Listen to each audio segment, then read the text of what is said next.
بسم اللہ الرحمن الرحیم۔ لیلۃ القدر یہ اندازے والی رات اور یہ فیصلے والی رات کو کہتے ہیں۔ عربی زبان میں لیلہ رات کو کہا جاتا ہے، اور لفظ قدر یہ قدر یا قدور سے ہے، اور اس کا مطلب ہے کسی معاملے کی تدبیر کرنا، دیکھ بھال کرنا، تیار کرنا، معین کرنا، فیصلہ کرنا، جمع کرنا اور حکم عائد کرنا۔ اللہ تعالیٰ کا یہ فیصلہ ہے کہ رب تعالیٰ اس رات میں پورے سال کے فیصلوں کو معین کر دیتے ہیں، اور اس کی دیکھ بھال کے لیے فرشتوں کی ذمہ داریاں لگا دیتے ہیں، اور اس کی تدبیر کے لیے ڈیوٹیاں تقسیم کر دی جاتی ہیں۔ یہ اللہ عز و جلال ایک ہی رات میں پورے سال کے فیصلوں کو جمع کر کے اناؤنس کروا دیتے ہیں۔ یہ مبارک رات، جس رات میں جبریل علیہ السلام کے ذریعے رسول اللہ صلی اللہ علیہ وآلہ وسلم پر قرآن مجید کے نزول کا آغاز ہوا، اس لیے اس رات کی اتنی قدر و قیمت ہے کہ اس کو 1000 مہینے سے افضل قرار دیا گیا۔ لیلۃ القدر کو لیلۃ القدر کیوں کہا گیا ہے؟ علماء یہ کہتے ہیں کہ لیلۃ القدر یہ عظم القدر سے ماخوذ ہے کہ اس رات کی عظمت، شرف اور شان بہت زیادہ ہے۔ جس طرح ہم عام زبان میں استعمال کرتے ہیں فلاں کی تو بہت قدر و قیمت ہے، تو رب تعالیٰ نے اس رات میں قرآن اتارنے کی وجہ سے اس کی عظمت اور قدر و قیمت سال کی بقیہ تمام راتوں سے بڑھا دی۔ لیلۃ القدر کو لیلۃ القدر اس لیے بھی کہتے ہیں، اس رات میں اللہ عز و جلال پوری کائنات کی آجال، ان کی عمریں، ارزاق، ان کے رزق اور جو ان کے متعلق امور ہیں، ان کا فیصلہ، ان کا اندازہ پورے سال کا اسی رات میں ہی پیش کر دیا جاتا ہے، اور اللہ عز و جلال کے فیصلے کے مطابق ہی پورے سال میں یہ رزق تقسیم کیا جاتا ہے، اور اسی طرح دیگر انسانی متعلقات سامنے آتے ہیں۔ لیلۃ القدر کو اس لیے بھی لیلۃ القدر کہا جاتا ہے کہ اس رات کے اندر کیا گیا عمل بہت ہی اندازوں سے بھی بڑھ کے عظیم ہے۔ کوئی شعبان کی نصف رات جو ہے 15ویں رات، یا شوال کی یا رجب کی کوئی بھی ایسی رات کو عبادت کرتا ہے، وہ رات اس عظمت کو نہیں پہنچ سکتی جس عظمت کی عبادت اس رات میں کی گئی اللہ عز و جلال کے ہاں مقام حاصل کرتی ہے۔ اس لیے رسول اللہ صلی اللہ علیہ وآلہ وسلم نے فرمایا تھا، من قام رمضان ایمانا واحتسابا غفر له ما تقدم من ذنبه، کہ جو رمضان میں قیام کرتا ہے اجر کی نیت سے اور ایمان کی حالت میں، اس کے پچھلے گناہوں کو معاف کر دیا جاتا ہے۔ اور دوسری روایت جو صحیح بخاری کی ہے 1901، من قام لیلۃ القدر، جو لیلۃ القدر میں قیام کرتا ہے ایمانا واحتسابا، ایمان کی حالت میں اور رب تعالیٰ سے اجر و ثواب لینے کی نیت کے ساتھ، تو اللہ عز و جلال اس کے گناہوں کو معاف کر دیتے ہیں۔ یہاں رک کر یہ بات سمجھنا ضروری ہے، کچھ لوگوں کو یہ تڑپ ہوتی ہے کہ پتہ چلے کہ یہ رات کون سی رات ہے۔ مسلمانوں میں سے اگر کسی کو علم ہو یا نہ ہو، ہر 2 صورتوں میں اجر سے محروم نہیں ہوتا۔ اس لیے اللہ کے پیارے پیغمبر نے یہ نہیں فرمایا من علم لیلۃ القدر، کہ جو لیلۃ القدر کو جان لے گا اس کو یہ ثواب ملے گا، آپ نے فرمایا ہے من قام لیلۃ القدر، جو لیلۃ القدر میں قیام کرتا ہے. تو اس آخری عشرے میں رات کو بیدار رہنا، نماز پڑھنا، ذکر کرنا، قرآن کی تلاوت کرنا، دعا کرنا، صدقہ کرنا اور اس طرح کی نیکیاں پیش کرنا، یہ اصل میں ثواب کا باعث ہے، خواہ کسی کو علم ہو یا نہ ہو. اور مجاہد ابن جبر رحمہ اللہ تعالی، جنہوں نے عبداللہ ابن عباس رضی اللہ تعالی عنہ سے پورے قرآن مجید کی تفسیر 3 مرتبہ ایک ایک آیت کر کے پڑھی، وہ فرماتے ہیں کہ یہ جو لفظ اللہ تعالیٰ نے اتارے ہیں خیر من 1000 شہر، کہ یہ رات 1000 ماہ سے بھی افضل ہے. یہ اس 1000 مہینوں سے افضل ہے جس میں لیلۃ القدر نہ ہو، وگرنہ جس مہینے میں بھی ہر سال رمضان میں لیلۃ القدر آئے گی وہ 1000 مہینوں سے افضل ہوگی. تو لیلۃ القدر اس لیے بھی اس کو لیلۃ القدر کہا جاتا ہے کہ اس رات میں اللہ نے اصل میں مخلوق کی رشد و ہدایت کا ایک ایسا مبارک فیصلہ کیا کہ اللہ جلال نے لوح محفوظ سے پورا قرآن بیت العزت میں اتارا. لوح محفوظ جو اللہ تعالیٰ نے اپنے نظام کے مطابق لوح محفوظ میں سب کچھ لکھا ہے، اور 50,000 سال پہلے لکھا کائنات بنانے سے. اللہ تعالیٰ نے یہ پورا قرآن پہلے آسمان پہ بیت العزت میں اس کو اتارا، پھر 23 سال میں رفتہ رفتہ محمد کریم صلی اللہ علیہ وسلم پر نازل کیا گیا. لیلۃ القدر کو اس لیے بھی لیلۃ القدر کہا جاتا ہے کیونکہ اس میں اللہ تعالیٰ کے فیصلوں کے اندازے ضبط کر دیے جاتے ہیں، اس لیے اس کو لیلۃ الحکم بھی کہا گیا ہے، فیصلوں والی رات. اور وہی فیصلے جو اللہ تعالیٰ نے اس رات میں کیے ہوتے ہیں پورے سال کے اندر انہی کو نافذ کیا جاتا ہے اور وہی نافذ ہوتے ہیں. بعض علماء یہ کہتے ہیں کہ لیلۃ القدر کو اس لیے بھی لیلۃ القدر کہتے ہیں کہ اللہ عز و جلال کے اتنے نورانی فرشتے زمین پر اترتے ہیں کہ زمین تنگ ہو جاتی ہے. اور قرآن مجید میں اللہ عز و جلال فرماتے ہیں وَأَمَّا إِذَا مَا ابْتَلَاهُ فَقَدَرَ عَلَيْهِ رِزْقَهُ فَيَقُولُ رَبِّي أَهَانَنِ. وَأَمَّا إِذَا مَا ابْتَلَاهُ رَبُّهُ، اللہ تعالیٰ اگر کسی کو آزمائش دے فَقَدَرَ عَلَيْهِ رِزْقَهُ ای ضیق علیہ رزقہ، اور اس کے رزق کو معمولی سا تنگ کر دے تو کہتا ہے میری تو رب نے توہین ہی کی ہے، میں تو اس لائق نہیں تھا کہ میرے لیے کوئی تنگی آتی. حالانکہ دینے والا بھی تو اللہ ہے اور آزمائش میں مبتلا کرنے والا بھی تو اللہ ہی ہے، نکالنا بھی اسی نے ہے. اس سے دعا کرو وہ نکال دے گا. اللہ تعالیٰ نے اس رات کی عظمت کو قرآن مجید میں بھی بیان کیا، بلکہ اس سے بڑی عظمت کیا ہے کہ اس رات کے بارے میں رب تعالیٰ نے پوری سورت نازل کر دی جو اس وقت سے آج تک پڑھی جاتی ہے، اور جب تک اللہ تعالیٰ کا حکم ہے، فیصلہ ہے، قیامت نہیں آ جاتی. اور اللہ عز و جلال جب تک چاہیں گے اس قرآن کو جب بھی پڑھا جائے گا اس رات کی عظمت کی تلاوت کی جائے گی. رب تعالیٰ کا فرمان ہے اِنَّا أَنزَلْنَاهُ فِي لَيْلَةِ الْقَدْرِ وَمَا أَدْرَاكَ مَا لَيْلَةُ الْقَدْرِ لَيْلَةُ الْقَدْرِ خَيْرٌ مِّنْ 1000 شَهْرٍ تنزل الملائكة والروح فيها بإذن ربهم من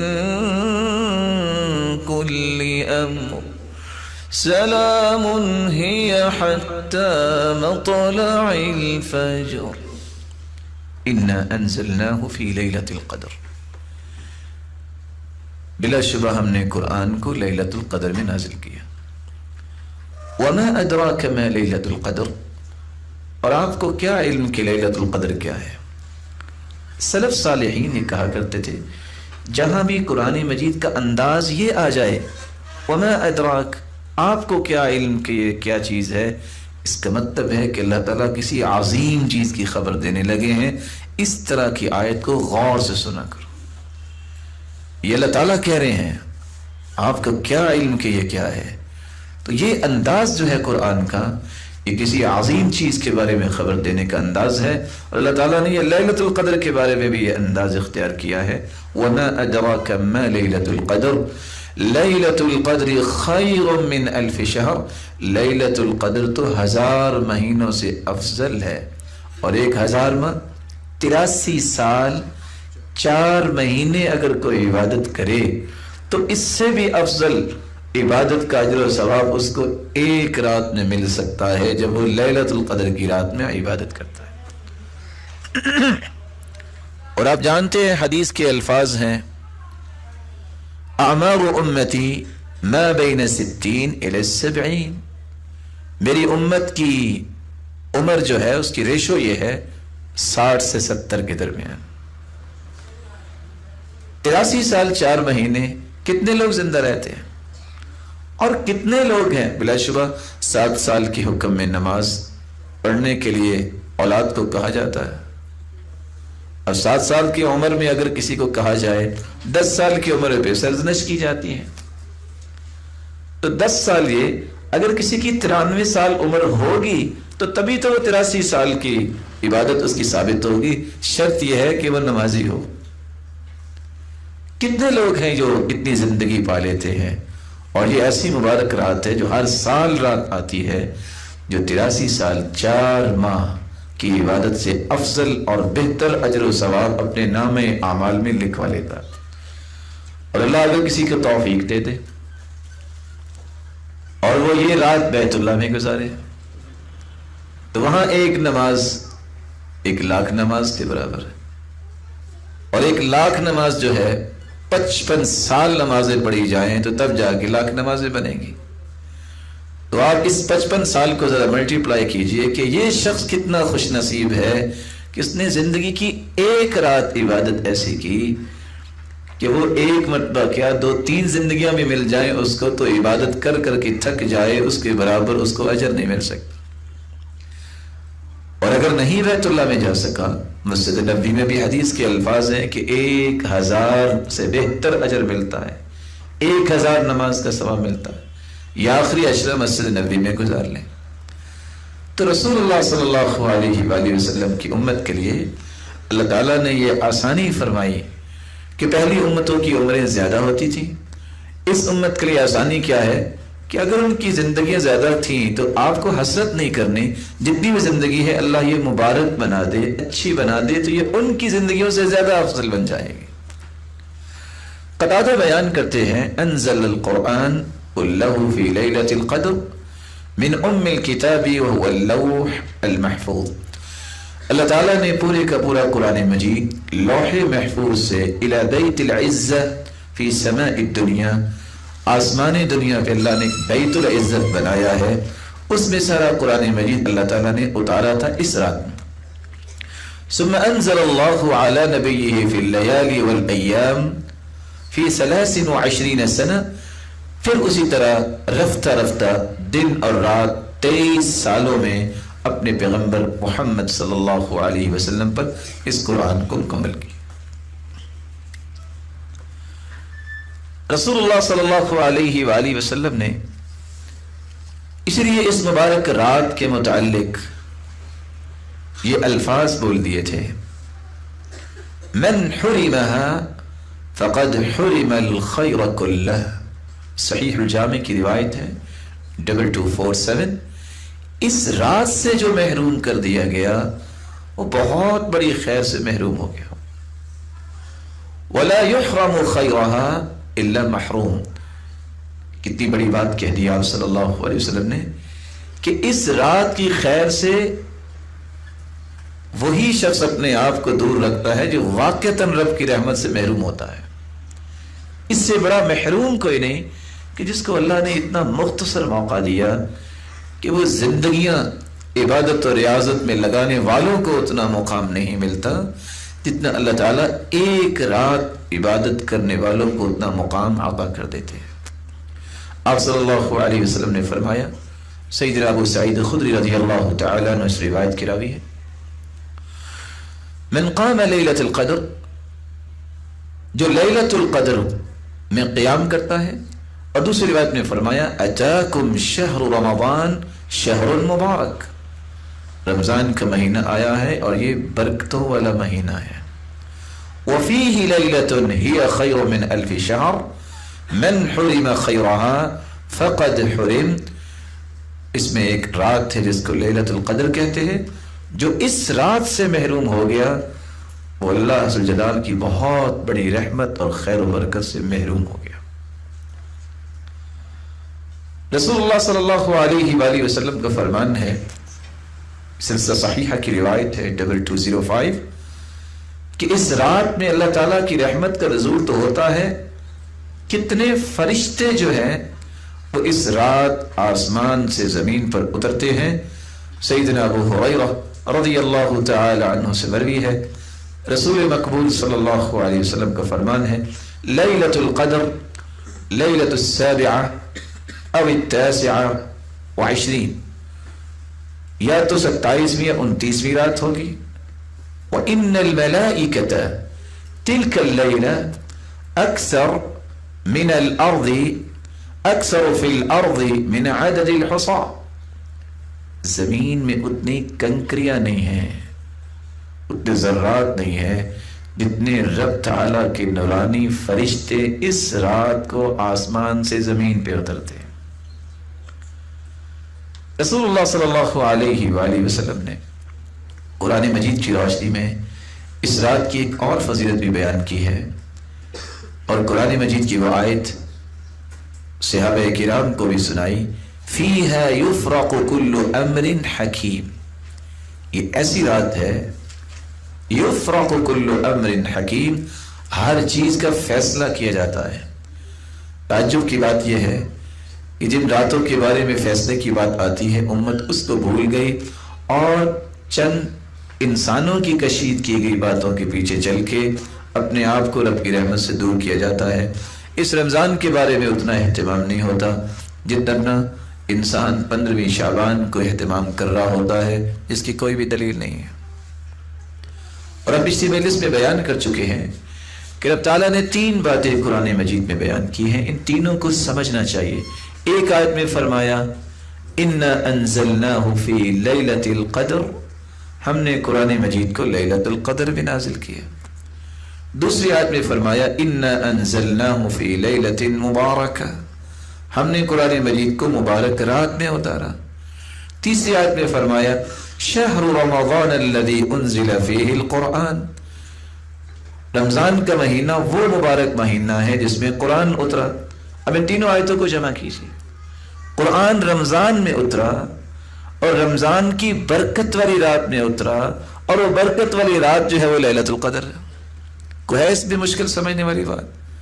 تینوں آیتوں کا سادہ سا مفہوم ہے کہ اللہ تعالیٰ نے قرآن مجید کو رمضان میں اتارا ہے، جو ایک برکت والی رات میں اترا ہے، اور وہ برکت والی رات جو ہے وہ لیلۃ القدر ہے۔ فیہا یفرق کل امر حکیم، اسی رات میں ہی اللہ تعالیٰ پورے سال کے فیصلے کرتے ہیں، اور اسی بات کو ربیعہ بن کلثوم بیان کرتے ہیں، کنت عند الحسن، میں حسن بصری کے پاس تھا، فقال له رجل، ایک آدمی کہنے لگا، یا ابا سعید، اے ابو سعید، لیلۃ القدر فی کل رمضان، یہ آیت جو ہے فیہا یفرق کل امر حکیم، یہ ہر سال لیلۃ القدر کی رات ہے؟ قال ای واللہ انہا لفی کل رمضان، لیلۃ القدر ہر سال کے بعد ایک رات آتی ہے، وانہا اللیلہ التي یفرق فیہا کل امر حکیم، اور یہ وہ مبارک رات ہے جس میں پورے سال کے فیصلے کیے جاتے ہیں، فیہا یقضی اللہ کل اجل وامل ورزق الی مثلها، اس سال میں اللہ تعالیٰ زندگیوں کے فیصلے بھی کرتے ہیں، امیدوں کے فیصلے بھی کرتے ہیں، رزق کے فیصلے بھی کرتے ہیں، اور اس طرح کے دیگر فیصلے جو ہوتے ہیں وہ اسی رات میں ہی ہوتے ہیں۔ ابو مالک روایت کرتے ہیں فیہا یفرق کل امر حکیم، اللہ تعالیٰ نے اس میں کیا کہا ہے؟ امر السنہ الی السنہ، اس سال سے لے کر اگلے سال کے اس دن تک جتنے فیصلے ہیں وہ اسی رات میں سنائے جائیں گے۔ ما کان من خلق او رزق او اجل او مصیبت، اس دن سے، اس رات سے اگلے سال اس رات تک جتنے لوگ پیدا ہوں گے، جتنے لوگوں کو رزق ملے گا، اور جتنے لوگوں کو موت آئے گی، اور جتنے لوگوں پہ مصیبتیں آئیں گی، سارے فیصلے اللہ ذو الجلال اسی رات میں فرما دیتے ہیں۔ تو یہی برکت والی رات ہے، یہی لیلۃ القدر ہے، یہی رمضان میں آتی ہے، اس میں ہی سارے سال کے فیصلے ہوتے ہیں، اس لیے اس رات کا اہتمام انسان کو کرنا چاہیے۔ سوال یہ ہے کہ اگر کوئی اہتمام کرنا چاہے، ویسے تو یہ آپ بات سن چکے کہ جاننا ضروری نہیں ہے کہ کون سی رات تھی، عمل کرنا ضروری ہے۔ جو عمل کرے گا اس کو اجر مل جائے گا، اس لیے وہاں یہ نہیں کہا کہ من علم لیلۃ القدر، بلکہ فرمایا من قام لیلۃ القدر، جو لیلۃ القدر میں قیام کرتا ہے۔ لیکن اگر پھر بھی انسان اس کی نشانیوں کو جاننا چاہے، سمجھنے کے لیے شوق ہوتا ہے انسان کو، تو کن نشانیوں سے پہچانے کہ لیلۃ القدر کی فلاں رات تھی؟ شیخ محمد بن صالح العثیمین رحمہ اللہ تعالی روایات کو جمع کرنے کے بعد چند نشانیوں کا تذکرہ کرتے ہیں۔ لیلۃ القدر کی چند نشانیاں ہیں۔ سب سے پہلی نشانی قوت الاضاءہ والنور فی تلک اللیلہ، اس رات روشنی کچھ انوکھی سی ہوتی ہے، لیکن یہ روشنی شہر میں آپ اس کا اندازہ نہیں کر سکتے، یہاں تو لائٹنگ بھی بہت ہوتی ہے۔ اس روشنی کا اندازہ وہ کر سکتے ہیں جو لوگ شہر میں نہیں، صحرا میں ہیں، بادیہ دیہاتوں میں ہیں، جہاں لائٹنگ نہیں، وہاں اس رات کی روشنی یا نور کا اندازہ کیا جا سکتا ہے۔ دوسری نشانی الطمأنینہ، اس رات جو انسان کو قلبی سکون محسوس ہوتا ہے اور بقیہ کسی رات میں محسوس نہیں ہوتا۔ انشراح الصدر، شرح صدر انسان کا، دل کس طرح خوشی کے ساتھ مسرور ہوتا ہے، کس طرح دل کا سکون انسان کو ملتا ہے جب وہ اس رات کی عبادت کرتا ہے، اور انسان طمأنینت اپنے دل میں محسوس کرتا ہے جو بقیہ راتوں میں محسوس نہیں کرتا۔ تیسری نشانی ان الریاح تکون فیہا ساکنہ، اس رات نہ تو کوئی آندھی آئے گی اور نہ ہی کوئی زلزلہ آئے گا، پرسکون رات، ہوائیں بھی رکی ہوں گی، معمولی جس طرح انسان زندگی میں کبھی محسوس کرتا ہے کہ آج رات کتنی اچھی ہوا اس انداز سے تھی کہ وہ ہوا بھی تھی اور کوئی شور و غل بھی نہیں تھا، اور کتنی پرسکون اور پرسرور تھی، وہ کیفیت اللہ تعالیٰ اس رات میں پیدا کرتے ہیں جو بقیہ راتوں میں نہیں ہوتا۔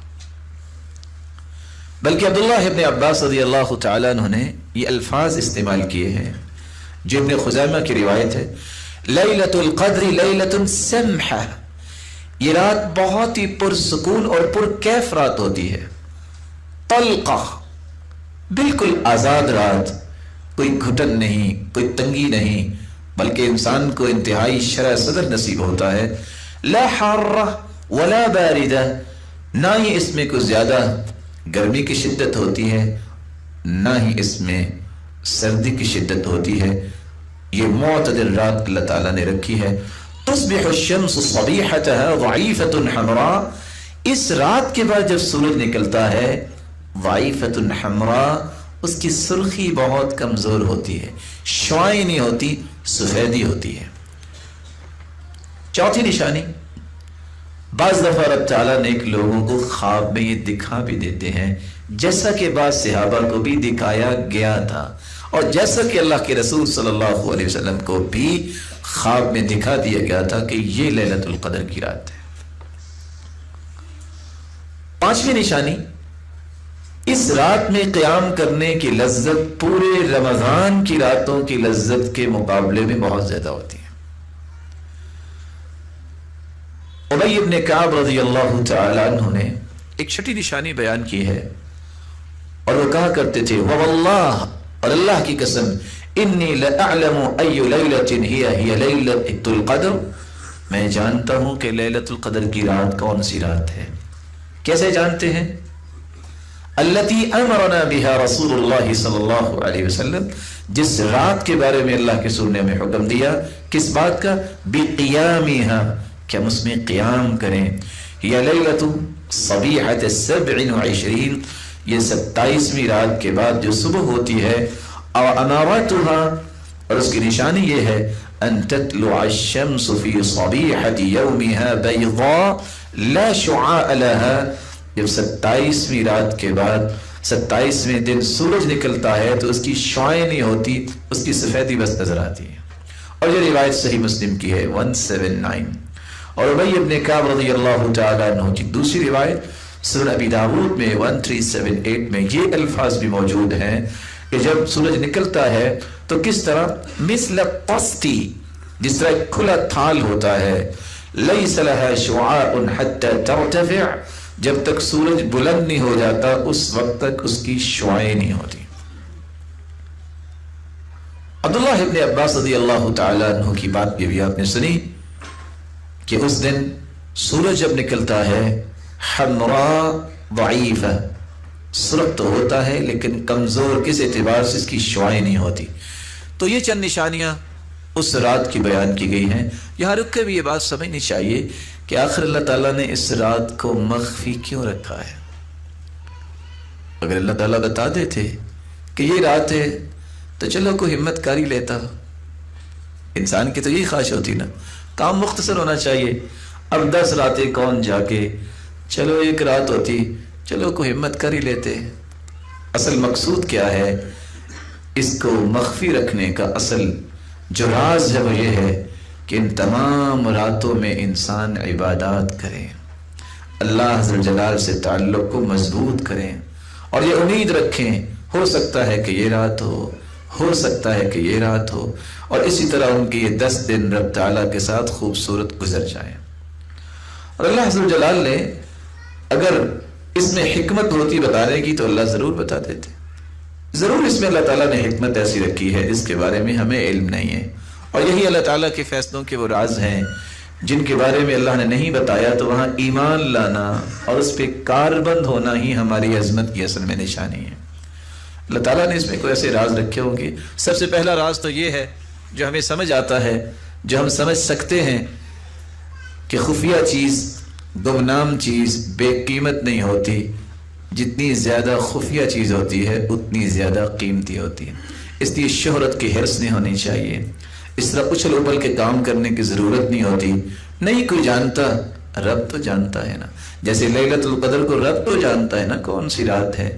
اس لیے کہنے والے نے خوب کہا تھا نا کہ جب اللہ کے رسول نے یہ فرما دیا ہے ان اللہ یحب العبد التقی الغنی الخفی، اللہ کا محبوب وہ انسان ہوتا ہے جو متقی ہو، جو مستغنی ہو لوگوں سے، اور ایسا انسان جس کا دل صاف ستھرا ہے اور وہ خفی ہے، کوئی اس کو جانتا نہیں. سلف صالحین تو رویا کرتے تھے. سفیان ثوری رحمہ اللہ تعالی کہا کرتے تھے نا ابتلینا بالشہرہ، ہمیں شہرت کی آزمائش نے گھیر لیا.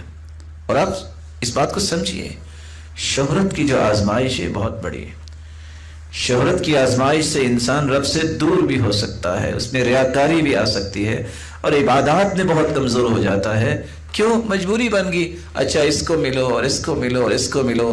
جن لوگوں کے پاس یہ نہیں ہوتا وہ آرام سے اللہ کی عبادت کرتے ہیں، ان کو یہ غرض ہی کو نہیں ہوتی. جتنا انسان جو ہے وہ معاشرے کے اندر مشہور ہوتا ہے اتنے مصائب کا شکار بھی ہو سکتا ہے. اس لیے اللہ تعالیٰ سے دعا یہ کرنی چاہیے کہ اللہ اپنے تعلق سے، اپنی رحمت سے کسی کو دور نہ فرمائے. سب سے بڑی سعادت اور سب سے بڑی شہرت وہ ہے جو آسمانوں کی شہرت ہے، کہ انسان زمین پہ ہے اور اس کی شہرت آسمانوں میں فرشتوں کے سامنے رب تعالیٰ خود کرتے ہیں. اور یہ اس وقت ہوتا ہے جب انسان کے اعمال ایکسیلنس کے درجے پہ ہوتے ہیں. اور آپ یہ بات سن چکے ہیں قبولیت کے 3 درجے. پہلا درجہ یہ ہے کہ آپ نے نماز پڑھی اور اس طرح پڑھی جلدی جلدی کہ کم از کم آپ کو عذاب نہیں ہوگا کہ آپ نے نماز نہیں پڑھی، لیکن ثواب نہیں ملے گا. دوسرا دوسرا درجہ قبولیت کا یہ ہے کہ آپ نے عبادت اس خوبصورت انداز سے کی کہ عذاب بھی نہیں ہوگا لیکن آپ کو اجر بھی مل جائے گا، ثواب بھی مل جائے گا۔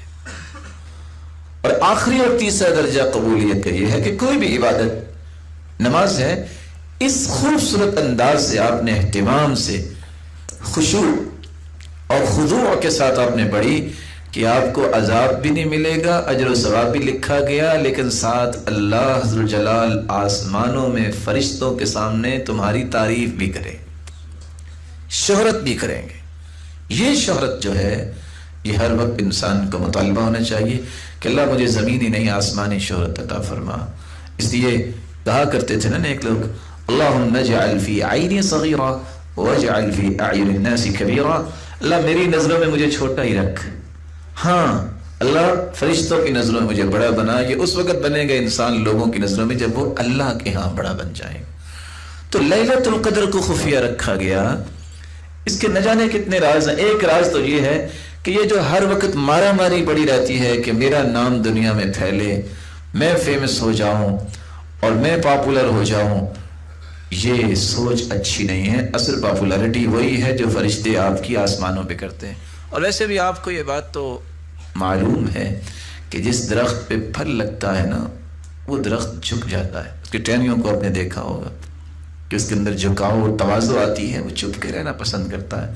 لیکن جو پاپولر درخت ہے نا، آپ کے علم میں ہے کہ اس پہ پھل نہیں لگتا، بلکہ اگر کوئی جانتا ہے زراعت کے مسائل کو تو وہ جانتا ہے کہ جہاں یہ لگ جائے یہ پاپولر تو وہاں دائیں بائیں کتنی زمین میں کچھ ہونے بھی نہیں دیتا۔ تو جو زیادہ پاپولر ہوتا ہے نا، پاپولر، تو اس کو واقعی پھل نہیں لگتا، وہ بیچارہ اکیلا ہی رہتا ہے، اور ہو سکتا ہے کہ اکیلا بھی رہے تو قلق اضطراب نہیں رہتا ہے۔ تو اللہ عز و جلال نے کوئی راز رکھا ہے کہ اس رات کا تعین نہیں کیا کہ یہ فلاں رات ہی ہوگی، اس لیے اس رات کو عبادت کر لو۔ لیس الخمول بعار علی امرئ ذی جلال فلیلۃ القدر تخفی فتلک خیر اللیالی۔ کسی بھی اچھے انسان کا گمنام ہونا یہ کوئی عیب نہیں ہے۔ کتنے ایسے لوگ ہیں جن کو میں اور آپ نہیں جانتے، وہ ہم سب سے افضل ہوں گے اللہ کے ہاں، کیونکہ اللہ جانتا ہے نا کس کا دل کتنا پیارا ہے، کس کے دل کو اللہ نے کتنا اچھا بنایا ہے، یہ تو اللہ کے علم میں ہے۔ لیس الخمول بعار علی امرئ ذی جلال فلیلۃ القدر تخفی فتلک خیر اللیالی۔ دیکھیے لیلۃ القدر مخفی ہے، حالانکہ یہ 83 سال 4 مہینوں سے افضل ہے۔ اور ایسے بھی یہاں ایک دوسری حکمت بھی سمجھ آتی ہے۔ آپ نے دیکھا ہوگا کہ جتنے بھی اللہ تعالیٰ نے نعمتیں پیدا کی ہیں انسان کے لیے، خشک میوہ جات ہیں، کبھی کسی نے بادام کا چھلکا بھی کھایا؟ اصل قیمت کس کی ہوتی ہے؟ جو اس کے اندر چھپا ہوا ہے۔ ہر چیز جو خفیہ ہوتی ہے اس کی قدر ہے۔ آپ اس بات کو تھوڑا سا امیجن کیجئے اپنی زندگی کے نظام میں۔ لائٹ چلی ہوئی ہے، اس میں اور رات میں بہت فرق ہے۔ اب یہاں آپ کھڑے ہو کے نماز پڑھیں گے، شور و غل، آپ کا دل اس طرح خالص توجہ نہیں کر سکتا اللہ کی طرف جو رات کی پرسکون کیفیت میں آپ اللہ سے متوجہ ہو سکتے۔ اس لیے وہاں لفظ کیا بول دیے؟ صلاۃ الرجل حیث لا یراہ الناس تضاعف علی 25 صلاۃ حیث یراہ الناس۔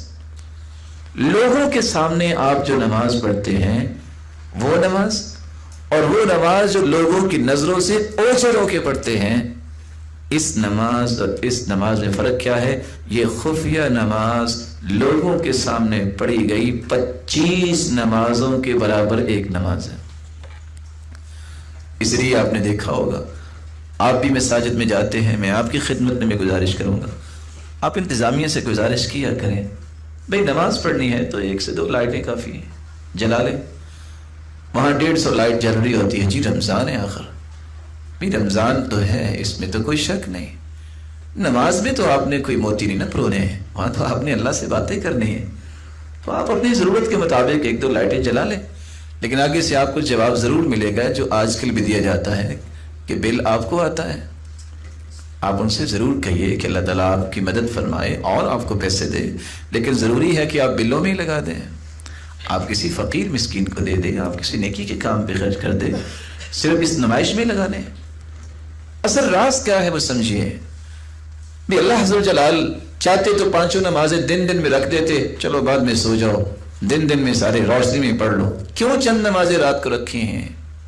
کیوں تہجد کو افضل قرار دیا ہے؟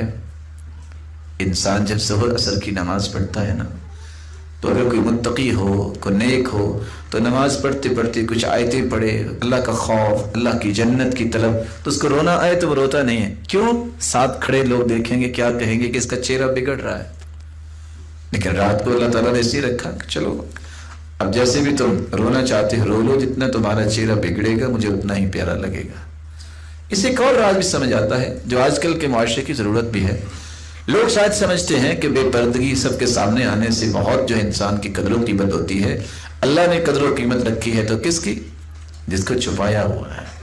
اللہ عز و جلال نے اس لیے لیلۃ القدر کو چھپا کے رکھا ہے کہ اس کی تلاش کرو، کیسے؟ عمل صالح کے ساتھ، عبادات کے ساتھ، ریاضت کے ساتھ، ذکر و اذکار اور قرآن مجید کی تلاوت کے ساتھ۔ رسول اللہ صلی اللہ علیہ وآلہ وسلم کا فرمان ہے، انی خرجت لاخبرکم بلیلۃ القدر۔ آپ صلی اللہ علیہ وسلم گھر میں تشریف فرما تھے، آپ کو خواب میں دکھا دیا گیا کہ لیلۃ القدر کون سی ہے۔ صحیح الجامع کی روایت ہے 2461۔ آپ جب باہر نکلے وَتَلَحَّ فُلَانٌ وَفُلَانٌ، تو دو ساتھی آپس میں تو تکرار کر رہے تھے۔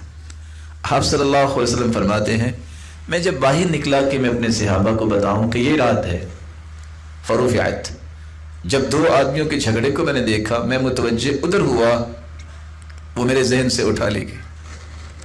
وَعَسَىٰ أَن يَكُونَ خَيْرًا لَكُمْ، اور یہ بھی تمہارے لیے بہتر ہے، فَالْتَمِسُوهَا فِي السَّبْعِ وَالتِّسْعِ وَالْخَمْسِ، اس لیے اس کو 7 میں، 9 میں اور 5 میں تلاش کرو۔ کیا مطلب 7 میں؟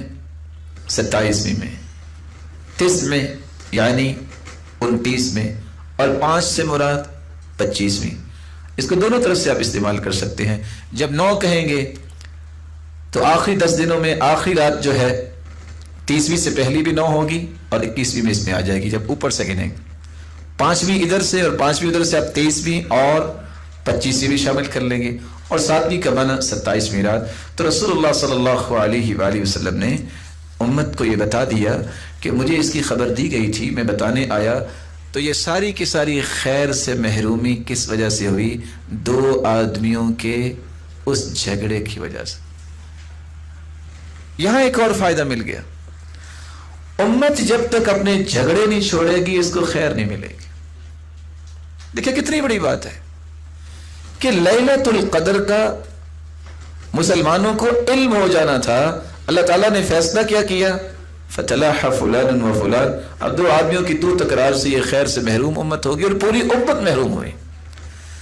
اس لیے ہم یہ کہتے ہیں اللہ تعالیٰ کے ساتھ تعلق، اللہ تعالیٰ کے ساتھ ایمان کا تقاضا یہ ہے کہ آپ خاندانی عصبیت کو چھوڑیں، آپ لسانی عصبیتوں کو چھوڑیں، اور آپ صوبائی اور علاقائی عصبیت کو چھوڑیں، آپ تنظیمی اور مسلکی عصبیتوں کو چھوڑیں۔ مسلمان کا معنی یہ ہے کہ وہ قرآن و سنت کو ماننے والا ہے، جو قرآن کہہ دے، جو اللہ کے رسول فرما دے اس کے مطابق اپنی زندگی گزارو۔ جب تک لڑائیاں نہیں آپ چھوڑیں گے، جب تک یہ جھگڑے اور فساد سے کنارہ کش نہیں ہوں گے، آپ کو خیر و برکت نہیں ملے گی۔ خیر و برکت اللہ نے اتفاق میں رکھی ہے، اتحاد میں رکھی ہے۔ یہ خیر و برکت جس کے بارے میں رسول اللہ صلی اللہ علیہ وسلم کا فرمان ہے۔ نعمان بن بشیر اس روایت کے راوی ہیں، صحیح الجامع کی روایت ہے۔ آپ صلی اللہ علیہ وسلم نے فرمایا، من لم یشکر القلیل لم یشکر الکثیر، جس کو تھوڑی چیز دی گئی ہے اگر وہ اس پہ اللہ کا شکر ادا نہیں کرتا، اس کو اگر زیادہ بھی مل جائے نا تو پھر بھی شکر ادا نہیں کرے گا، کیونکہ جس نے شکر کرنا ہے اس کا دل تو پیارا ہے، وہ تو تھوڑی چیز پہ بھی شکر کرے گا۔ ومن لم یشکر الناس لم یشکر اللہ، جو لوگوں کا شکریہ ادا نہیں کر سکتا وہ اللہ کا بھی شکر گزار نہیں بن سکتا۔ التحدث بنعمت اللہ شکر وترکها کفر، اللہ تعالیٰ کی دی ہوئی نعمتوں کا اظہار کرنا، ان کو بیان کرنا۔ الحمدللہ میں قرآن پڑھتا ہوں، الحمدللہ اللہ نے مجھے ایمان دیا ہے اور مجھے نیکی کی توفیق دی ہے اور اللہ کے دین کی دعوت دیتا ہوں، شکر کرنا چاہیے، اظہار کرنا چاہیے۔ یہ ہے شکر گزاری. وَتَرْكُهَا كُفْرٌ, کسی کے پاس علم ہے چھپا کے بیٹھ جائے, یہ نہ شکری ہے. اللہ نے مال دیا ہے, جان بوجھ کے اس کو جوڑتا ہی جا رہا ہے, اپنے جسم پہ بھی اظہار نہیں کرتا, کبھی اس نے کوئی لباس اچھا پہنا ہی نہیں ہے, کبھی اس نے زبان پہ اچھے کلمات جاری نہیں کیے, ہر وقت واویلا ہی کرتا ہے, روتا ہی رہتا ہے, یہ ناشکری ہے. خوشی سے انسان کو ہر وقت یہ کہنا چاہیے الحمدللہ, اللہ میں تو اس قابل بھی نہیں تھا جتنے تو نے انعامات دے دیے.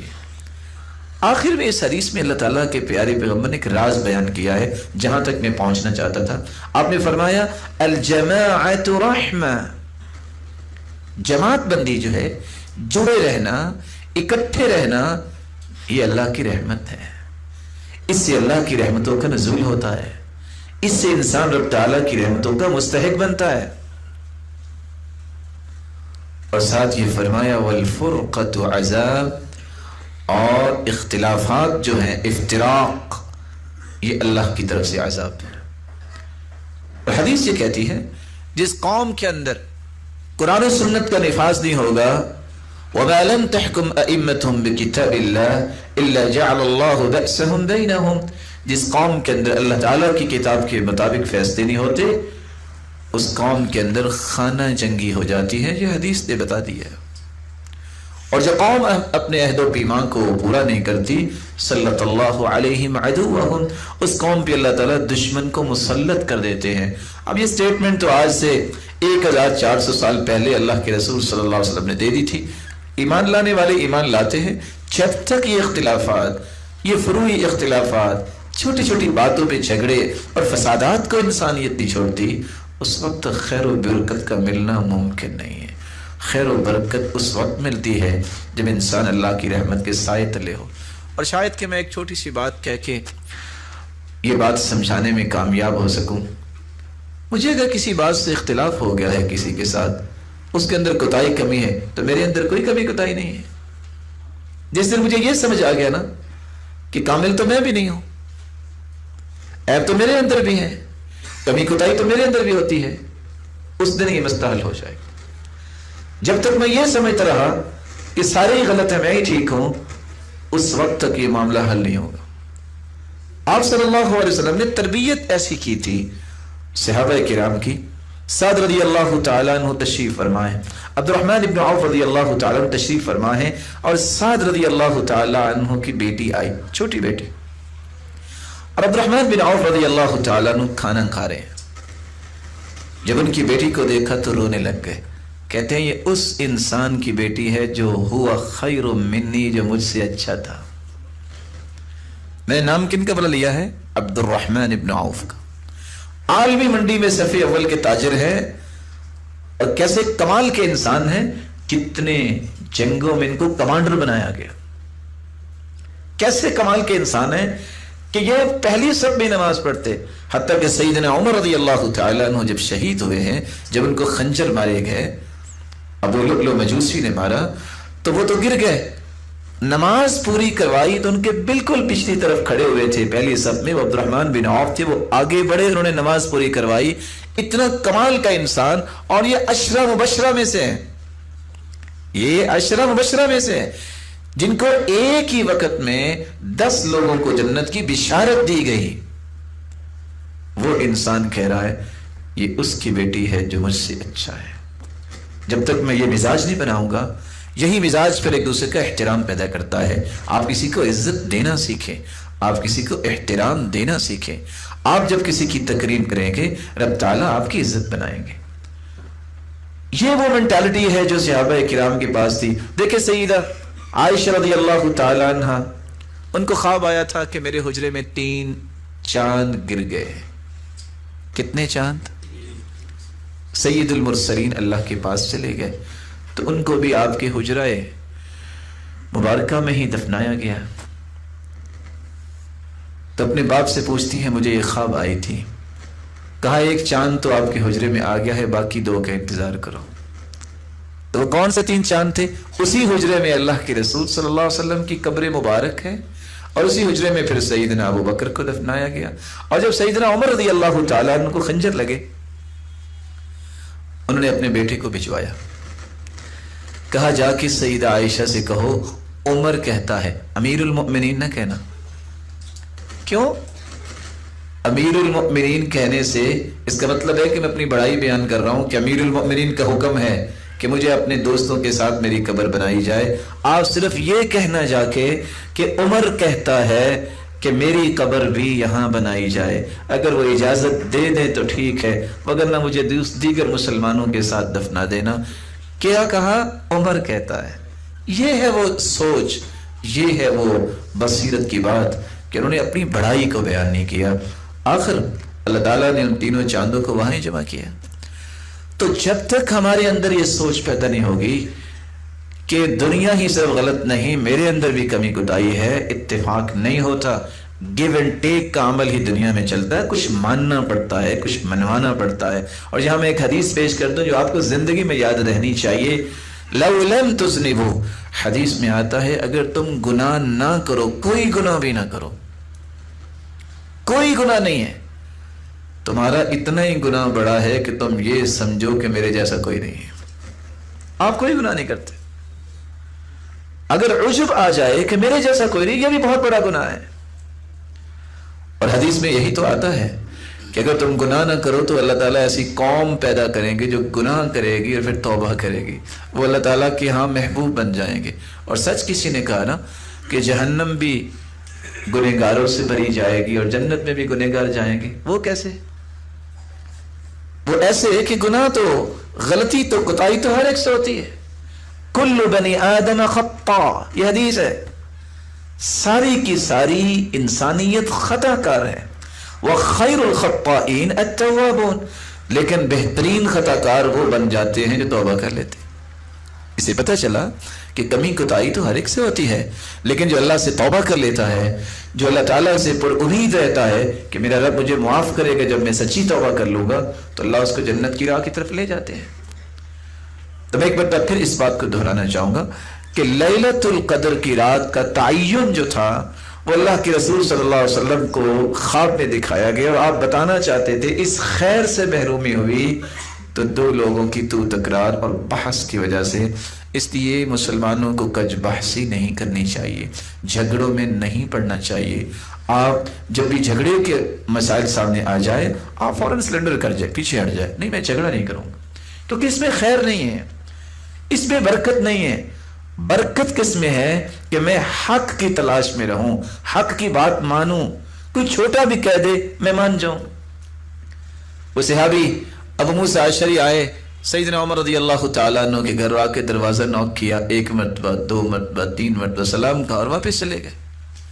سیدنا عمر اپنی امور مملکت میں مشغول تھے، وہ جواب نہیں دے پائے۔ جب فارغ ہوئے تو کہتے ہیں من بالباب، کون ہے دروازے پہ؟ اور وہ تو جا چکے تھے۔ انہوں نے کیوں نہیں بات آگے سے سنی؟ یہ بھی سنت ہے۔ آپ صلی اللہ علیہ وسلم ایک شخص کا جواب دے رہے تھے، ایک شخص نے کہا کہ میری بات آپ نے توجہ ہی نہیں کی، جب آپ نے پہلے کی بات سن لی جواب دے دیا، پھر فرمایا این اراہ السائل، وہ جو سوال کرنے والا تھا وہ کدھر ہے؟ پہلے جو ہوتا ہے اس کو پہلے فارغ کرتے ہیں۔ اور وہ کیوں چلے گئے 3 مرتبہ نوک کرنے کے بعد؟ وہ بھی دین ہی تھا، کیونکہ آپ صلی اللہ علیہ وسلم کی حدیث انہوں نے سنی ہوئی تھی، الاذن ثلاثا، 3 مرتبہ اجازت لیتے ہیں، اجازت مل جائے تو آ جاؤ وگرنہ واپس چلے جاؤ۔ آج ہمیں تو غصہ آ جاتا ہے نا کہ ہاں میں اتنی دور سے آیا تو یہ تو ملے ہی نہیں مجھے۔ صحابہ کا یہ انداز نہیں تھا، یہی وہ انداز ہے جو ہم سمجھتے ہیں کہ میں بہت چیز ہوں۔ سیدنا عمر نے بلا بھیجا، کب بلاؤ؟ ہاں بھئی ابو موسیٰ اشعری آپ واپس کیوں چلے گئے؟ کہا اللہ کے رسول کا فرمان ہے الاذن ثلاثا، 3 مرتبہ اجازت دو واپس چلے جاؤ۔ کہا یہ حدیث ثابت کرو وگرنہ آج میں تمہیں بتاؤں گا۔ وہ ڈر گئے، سیدنا عمر نے کہہ دیا ہے، وہ جلدی سے مسجد میں گئے، وَكَانَ مَزْعُورًا، خوف زدہ۔ صحابہ سے کہتے ہیں کہ آپ میں سے کوئی صحابی ہے جس نے یہ حدیث سنی؟ یہ انویسٹیگیٹ کرنا کہ حدیث ہے بھی ہے کہ نہیں ہے۔ فقام اصغر القوم، صحابہ جو بیٹھے تھے سب سے چھوٹی عمر کے ابو سعید خدری تھے اس وقت مسجد میں، کہتے ہیں میں آپ کے ساتھ چلتا ہوں، یہ حدیث تو میں نے بھی سنی ہوئی ہے۔ ابو سعید خدری اٹھے، خلیفۃ المسلمین کے پاس گیا، کہتے ہیں ہاں میں نے حدیث سنی ہے، الاذن ثلاثا، 3 مرتبہ اجازت دیتے ہیں۔ کہا ٹھیک، اگر حدیث ہے تو پھر عمر کوئی بات نہیں کر سکتا۔ یہ مینٹالٹی آج چاہیے، حدیث آپ کے سامنے کوئی چھوٹا بھی پیش کر دے، قرآن کی آیت آپ کے سامنے کوئی آپ سے چھوٹا بھی پیش کر دے، وہ چھوٹا نہیں ہے، اس دلیل اور برہان کی وجہ سے وہ بڑا ہو گیا ہے، کیونکہ اصل تو دلائل ہوتے ہیں، اور دلائل بھی قرآن و سنت کے، اس سے جھگڑے ختم ہوں گے۔ اگر آپ اپنے قد کاٹ کو یہ ثابت کرتے رہیں کہ میرا کلہ بہت بڑا ہے اور میرا وزن اور ویٹ بہت بڑا ہے تو آپ کو میری بات ماننی ہوگی، یا میرا عہدہ بڑا ہے، تو یہ تو منوانے کا کوئی طریقہ نہیں ہے۔ آپ کے وزن اور ویٹ کو کیا دیکھیں، آپ کے وزن ویٹ کو ہم مان لے تو محمد مصطفیٰ کے فرمان کا وزن کون کر سکتا ہے؟ اس لیے سب سے آسان طریقہ، 3 اس کے پہلو ہے، میں آپ کی خدمت میں پیش کر دیتا ہوں۔ آپ زندگی میں کسی سے کچھ بھی آپ کا اختلاف ہو، احترام، اخلاق اور نرمی آپ مت چھوڑیے، پہلی بات۔ دوسری بات، اللہ کے رسول کی بات کو نہیں مانتا تھا تو آپ یہ نہیں کہتے تھے یا اللہ میری بات نہیں مانی تو اس کو جہنم لے جا، وہ کوشش پھر بھی جاری رکھتے تھے۔ مایوس نہ ہوئے، نہ جانے وہ کل کو آپ سے بھی اچھا بن جائے، اور ایسا ہوتا ہے۔ تیسری بات، آپ دلائل کو سامنے رکھیے، اس نیت سے کوئی بات کیجئے، رائے کا اختلاف ہوتا ہے کہ نہیں یہ قرآن میں ہے اور یہ حدیث میں ہے، اگر آپ سمجھنا چاہتے ہیں تو مجھے بڑی خوشی ہے، نہیں تو میں جھگڑا نہیں کروں گا۔ اپنے آپ کو اس سے اچھا سمجھنا اور اس کو حقیر جاننا، اس سے کبھی اختلاف ختم نہیں ہوتے۔ جب تک آپ یہ کیفیت نہیں پیدا کر لیتے، معاشرے کے اندر کبھی بھی اتحاد و اتفاق کی فضا قائم نہیں ہوگی۔ رب تعالیٰ سے دعا ہے کہ اس اتحاد و اتفاق کی امت کو توفیق عطا فرمائے جو جھگڑے سے دور ہو، جس میں ایک دوسرے کا احترام کرنے والے ہوں اور ایک دوسرے کو عزت دینے والے ہوں۔ لیلۃ القدر کس رات میں آتی ہے؟ ابھی آپ نے سنا کہ اللہ کے رسول بتانے آئے تھے، بھلا دیا گیا۔ آپ صلی اللہ علیہ وآلہ وسلم کے فرامین کو سنیے اور یہ اندازہ کیجئے شریعت چاہتی کیا ہے، اور آپ یہ بھی سن چکے کہ ضروری نہیں ہے کہ ہم جانے کس رات کو آتی ہے، صرف دلائل کی روشنی میں یہ بتانا مقصود ہے کہ لوگ جو بیراروی کا شکار ہے ان کو صحیح راستہ مل جائے۔ صحیح بخاری کی روایت ہے، اور یہ روایت ہے 2020، تحروا لیلۃ القدر فی العشر الاواخر من رمضان۔ رسول اللہ صلی اللہ علیہ وسلم نے فرمایا لیلۃ القدر کو تلاش کرو آخری عشرے کی راتوں میں۔ اس کا مطلب یہ نکلا کہ لیلۃ القدر دن میں تو نہیں ہوگی، اور پھر اس کا ایک مطلب تو یہ سمجھ میں آ گیا کہ یہ آخری عشرے میں ہوگی، اور تیسری بات یہ بھی سمجھائی کہ اس کو تلاش کرنا پڑے گا۔ کیسے؟ اس رات یا ان 10 کی 10 راتوں میں انسان کو عبادت میں دل لگانا پڑے گا۔ دوسری روایت رسول اللہ صلی اللہ علیہ وسلم کا فرمان ہے، اور یہ روایت سنن ابی داؤد کی ہے 1383۔ آپ صلی اللہ علیہ وسلم نے فرمایا التمسوها فی العشر الاواخر، آپ رمضان کے آخری عشرے میں اسے تلاش کرو، اور پھر فرمایا والتمسوها فی التاسعہ، اس کو 9 میں یعنی 29 میں، والسابعہ اور 7 میں، والخامسہ اور 5 میں تلاش کرو۔ راوی کہتے ہیں میں نے سوال کیا ما التاسعہ والسابعہ والخامسہ، یہ تاسعہ، خامسہ اور سابعہ کیا ہے؟ یہ 9 7 5 یہ گنتی کیا ہے؟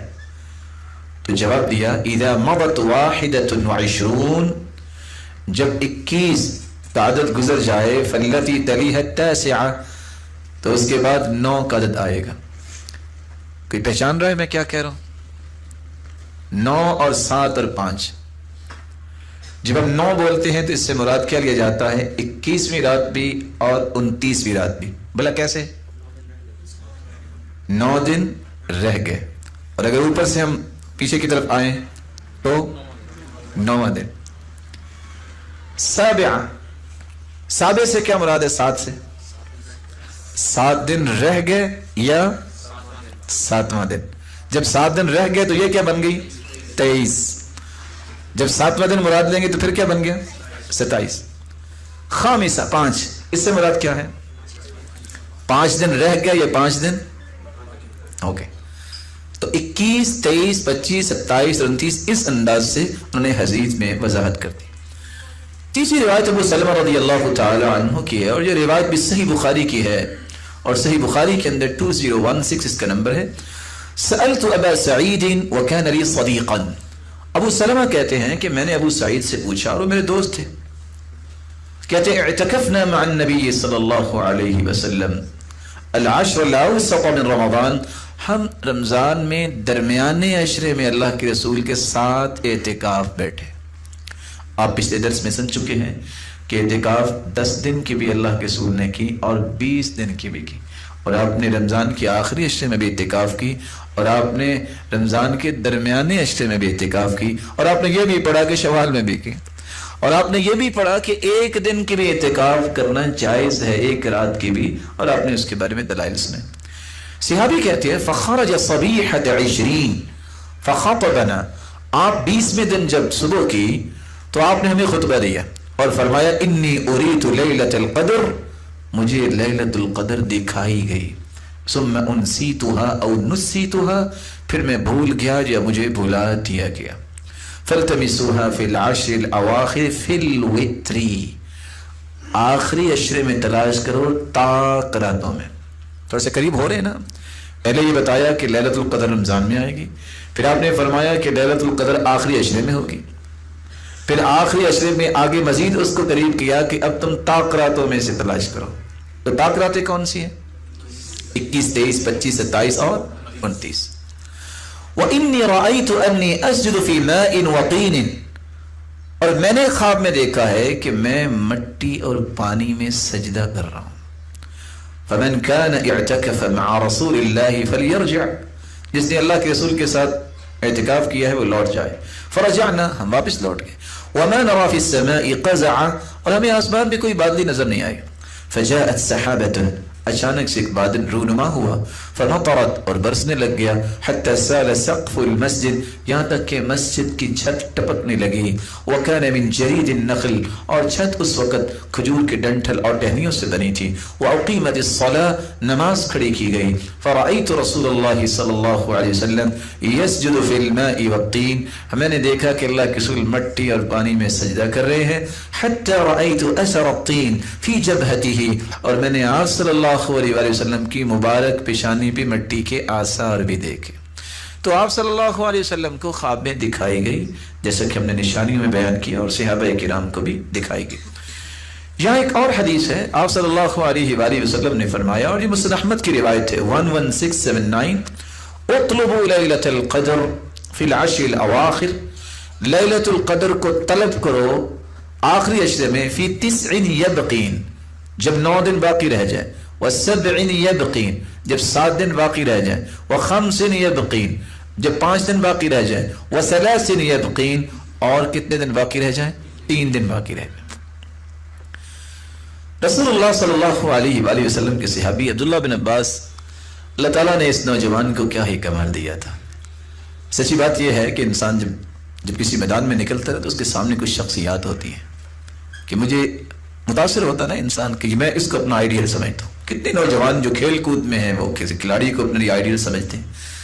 اگر کسی نے علم و معرفت کے میدان میں قدم رکھا ہے تو میں اسے یہ مشورہ دوں گا کہ وہ ایک مرتبہ عبداللہ ابن عباس کی زندگی کو ضرور پڑھے.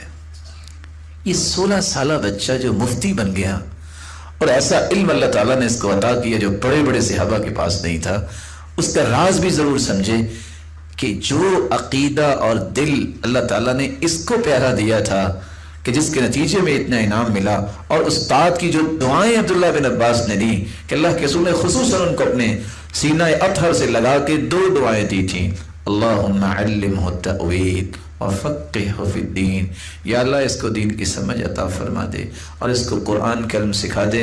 واقعتاً ایسی فقاہت, ایسی سمجھ, ایسی فراست اور بصیرت اور علم کسی کو اللہ نے عطایا نہیں. اور تیسرا راز جہاں تک میں پہنچنا چاہ رہا ہوں, اللہ کی رحمت کے بعد, استاد کی دعاؤں کے بعد, ان کا سینہ بہت پیارا تھا, دل بہت خوبصورت تھا. کیسا دل؟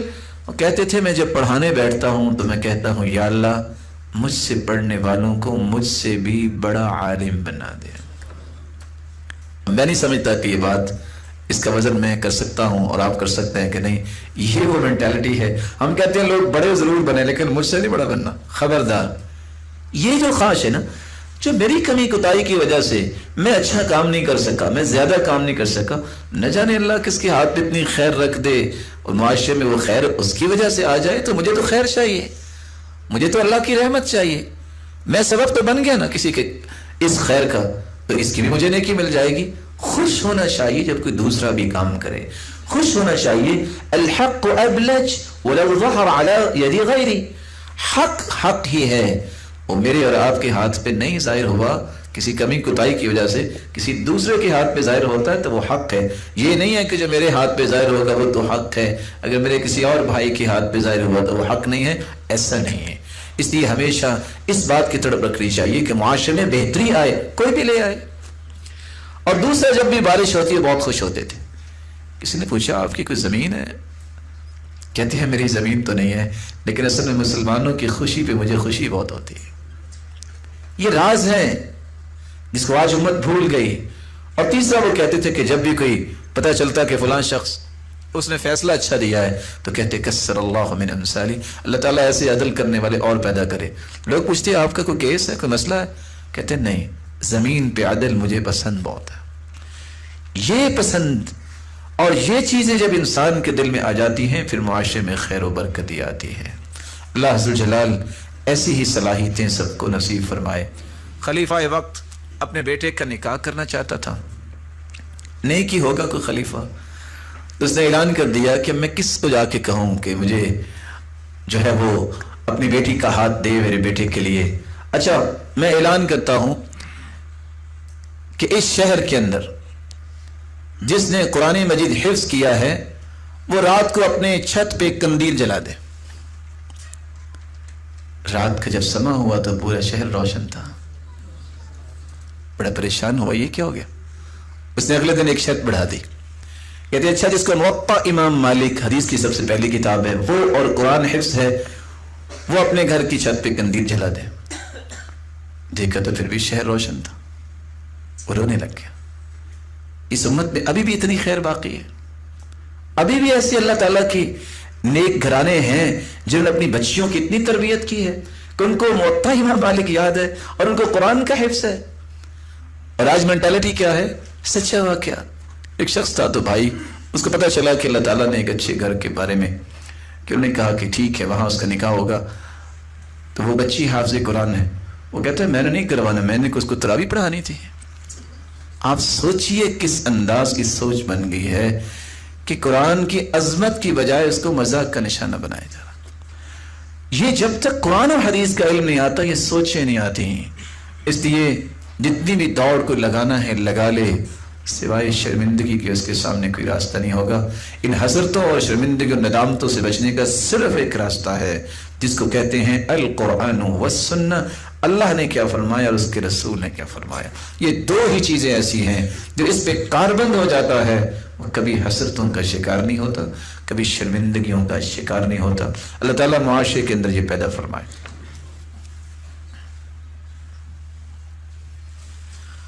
آپ صلی اللہ علیہ وسلم کے صحابی عبداللہ ابن عباس رضی اللہ تعالی عنہ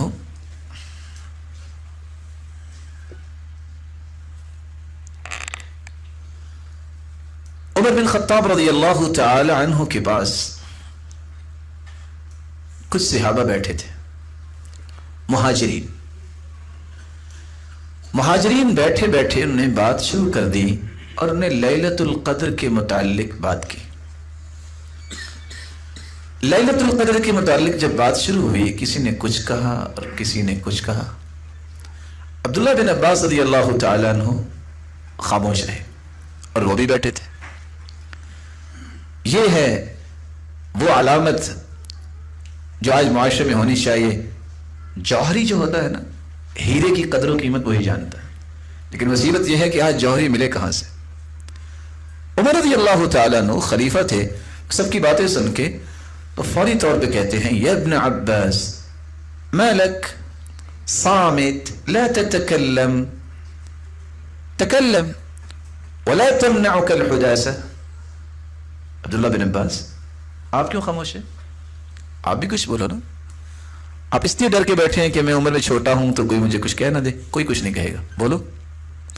ہم تو صرف یہ کہہ کے چپ کروا دیتے نا، اے تم چھوٹے ہو خاموش ہو جاؤ، نہ جانے وہ مجھ سے بڑی بات کر جائے، مجھ سے اچھی بات کر جائے۔ یہی اعتماد دینا چاہیے چھوٹوں کو۔ اور جو ٹیچر کسی بھی اپنے اسٹوڈنٹ کی بات تسلی سے تشفی سے سنتا ہے، وہ اصل میں اپنے شاگردوں میں اعتماد بلڈ کر رہا ہوتا ہے، اس کے اندر بولنا جو ہے اس کی طاقت پیدا کر رہا ہوتا ہے، کل کو حق گوئی کرے گا۔ اور جو دبا دیتا ہے نتیجتاً وہ بہت ساری صلاحیتوں کو دبا رہا ہوتا ہے۔ عبداللہ بن عباس رضی اللہ تعالی عنہ جب اتنی بات انہوں نے سنی تو کہتے ہیں یا امیر المؤمنین، اے مومنوں کے خلیفہ، میں بھی کچھ کہوں، ان اللہ وتر یحب الوتر، اللہ یکتا ہے، وطر ہیں، اور اللہ وطر کو ہی پسند کرتے ہیں۔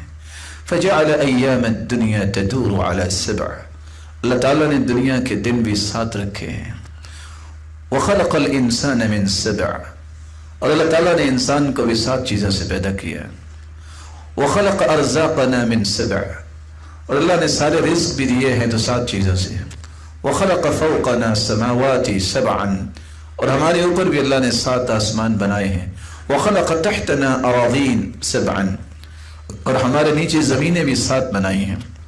وأعطى من المثاني 7، اور اللہ نے ہمیں 7 المثانی، وہ 7 آیتیں سورۃ الفاتحہ کی عطا کی ہیں۔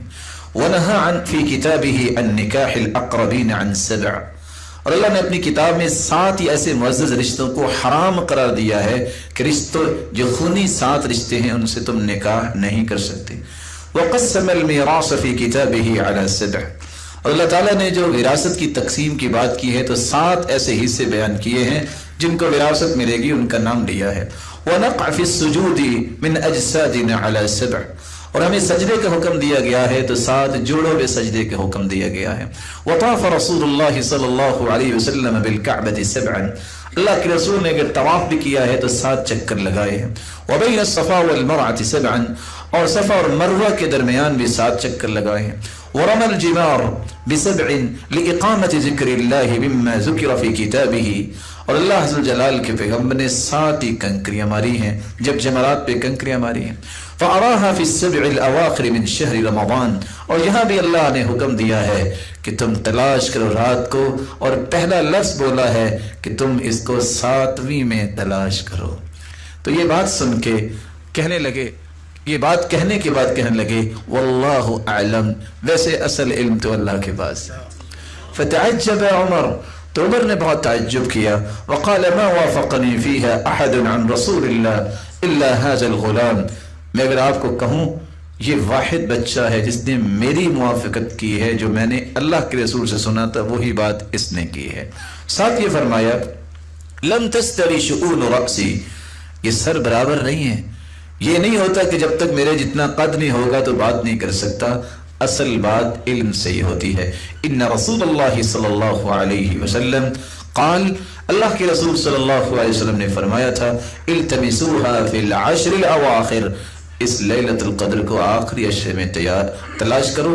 اور صحیح مسلم کی روایت 179، ابی ابن کعب قسم اٹھا کے کہہ رہے ہیں وواللہ انی لأعلم ای لیلۃ ہی اللیلۃ التي امرنا بها رسول اللہ صلی اللہ علیہ وسلم بقیامها، میں اللہ کی قسم اٹھاتا ہوں مجھے علم ہے کہ جو اللہ کے رسول نے ہمیں حکم دیا کہ جس رات کو آپ نے قیام کرنا ہے، ہو سکتا ہے یہ لیلۃ القدر ہو، وہ ہے ہی لیلۃ صبیحۃ 27، یہ 27ویں رات ہے۔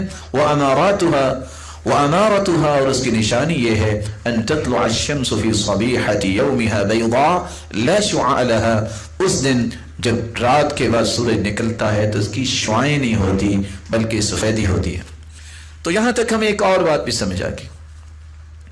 پہلی بات ہم نے سمجھی کہ یہ لیلۃ القدر رمضان میں ہوتی ہے، دوسری بات یہ سمجھی کہ آخری عشرے میں ہوتی ہے، تیسری بات یہ سمجھی کہ آخری عشرے میں بھی ہم اس کو وطر یعنی طاق رات میں تلاش کریں گے، اور چوتھی بات ہم نے یہ بھی سمجھ لی کہ یا یہ 21ویں ہوگی یا 27ویں ہوگی۔ آپ صلی اللہ علیہ وآلہ وسلم کے صحابی بیان کرتے ہیں، اور یہ روایت ہے عبداللہ ابن عباس رضی اللہ تعالیٰ عنہ سے، صحابہ کرام اس رات کی تلاش میں جہاں ان کی کوشش ہوتی وہاں اس بات کی بھی کوشش ہوتی کہ ہمیں پتہ چل جائے اور ہم اس بات میں خوشی محسوس کریں کہ ہم ان لوگوں کی صف میں شامل ہو گئے ہیں جن کو یہ رات نصیب ہوئی، کیونکہ اس سے محروم ہونے والا یہ وہ انسان ہے جو بہت بڑی خیر سے محروم ہو گیا۔ سورت لیلۃ القدر جس سورت میں اس کا تذکرہ ہے، آپ میں سے سب کو یاد ہوگی؟ کوئی بتائے گا کہ لیلۃ القدر کے حروف کتنے ہیں؟